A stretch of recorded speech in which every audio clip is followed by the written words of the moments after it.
সুপ্রিয় দর্শক শ্রোতা, এটি ফাইকাস ভাইরেন্সের একটি প্রজাতি। ফাইকাস ভাইরেন্সের আমি দুই রকম ভ্যারাইটিস দেখেছি। একটির পাতা একটু খাটো হয়ে থাকে, এটির পাতা একটু লম্বাটে এবং পাতার ধার দিয়ে একটু খাঁজ কাটা টাইপের, একটু আঁকা বাঁকা টাইপের।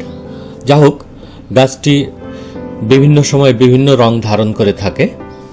যখন নতুন পাতা আসে, বিশেষ করে প্রুনিংয়ের পর, এর পাতা একেবারে গাঢ় লাল রং ধারণ করে। এজন্য অনেকেই এটাকে বাংলার ম্যাপেল বলে থাকেন। আবার আম গাছের মতো পাতা, তাই অনেকেই আমবট বলে থাকেন। যা হোক, আমি এই গাছটি এখন প্রুনিং করব, এরপর রিপোর্টিং করব। আগে প্রুনিং করে নিতাম, কিন্তু আগে গাছটি তুলে ফেলেছি। যা হোক, আগে প্রুনিংটাই করে নিই। প্রথমে সব পাতা ফেলে দেব।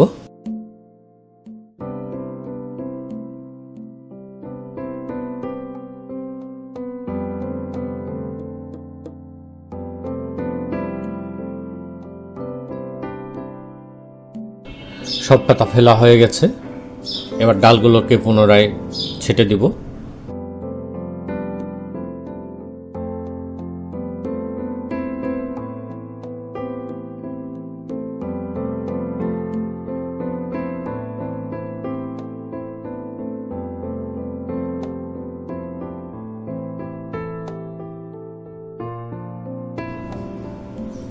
যদি মরা ডাল থাকে সেগুলোকে কেটে ফেলতে হবে।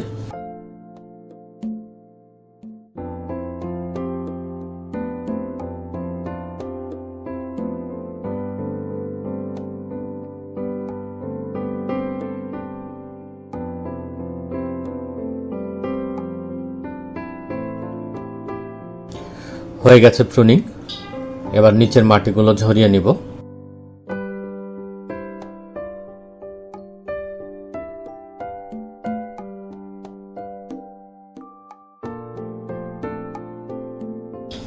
এই শেকড়টি সামনে দিয়ে একেবারে ক্রস করে চলে গেছে এবং অনেক মোটা হয়ে গেছে। এটাকে কেটে ফেলতে হবে। বনসাইয়ের ক্ষেত্রে এইগুলো অ্যালাউ করা হয় না।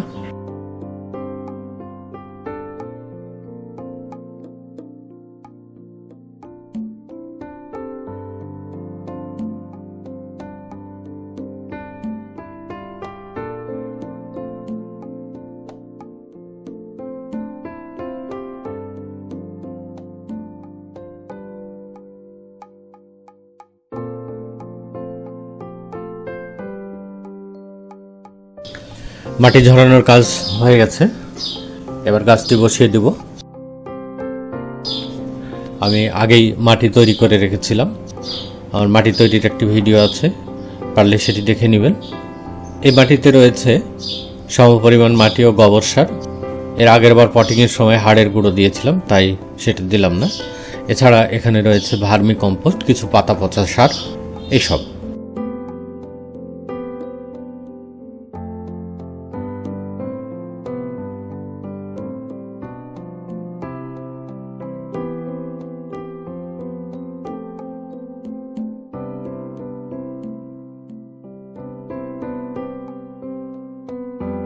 হয়ে গেছে পটিং। এবার পানি দিতে হবে। পানি উপর দিয়ে দেওয়া যাবে না। একটি বড় গামলায় পানি নিয়ে সেখানে ডুবিয়ে দেব। নিচের ছিদ্র দিয়ে পানি চুষে নিয়ে যখন সমস্ত মাটি ভিজে যাবে তখন তুলে নিব। দেখুন, সমস্ত মাটি ভিজে গেছে। এবার তুলে নিব। প্রুনিংয়ের 1.5 মাস পরেটি দেখুন পাতাগুলো কি চমৎকার লাল রং ধারণ করেছে। জাপানিজ ম্যাপেলের মধ্যে এই ধরনের রং দেখা যায়। এই জন্যই অনেকে এটাকে বাংলার ম্যাপেল বলে থাকেন। এই পাতাগুলো সবসময় এরকম থাকবে না। পাতাগুলো যখন পুষ্ট হয়ে যাবে তখন আস্তে আস্তে সবুজ রং ধারণ করবে। এটি আরো 2 মাস পর দেখুন পাতাগুলো আস্তে আস্তে সবুজ হয়ে যাচ্ছে। এখনো কিছু নতুন পাতা বের হচ্ছে, সেগুলো লাল হয়ে বের হচ্ছে। প্রিয় দর্শক, এই ছিল আমার কাজ। আমার কাজগুলো ভালো লাগলে প্লিজ আমার চ্যানেলটি সাবস্ক্রাইব করবেন। এছাড়া লাইক, শেয়ার ও কমেন্ট করে আমার পাশে থাকবেন। সবাই ভালো থাকুন, সুস্থ থাকুন। আল্লাহ হাফেজ।